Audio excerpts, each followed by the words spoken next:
Today we're talking about President's Day, which is a day to celebrate a couple presidents. We have George Washington, who was our first president, and Abraham Lincoln, who was our 16th president. And we celebrate their birthdays in February. So you're going to have help cutting out these squares, or try it yourself. And we have this little story about presidents, and you're going to use these little squares and fit them in squares during our story. So it starts in February, we celebrate President's Day. So which square would go in there? Presidents are the leader of our country. George Washington was the first president of the United States. Abraham Lincoln was the 16th president of the United States.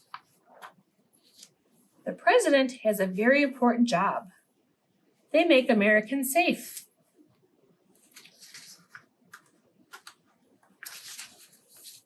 They make America beautiful.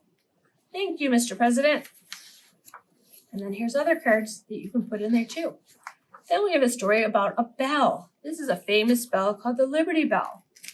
And you're going to cut out these bells, and these are going to be positional bells, positional words.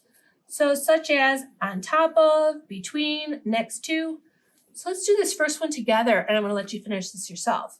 It says, put the bell next to Abraham Lincoln. So this would be on top of, this one would be next to. So this is the position of next to. This one is put the bell on top of Lincoln Memorial. This is Lincoln Memorial. So you would do that for this whole book. Have lots of fun with it, friends. Bye.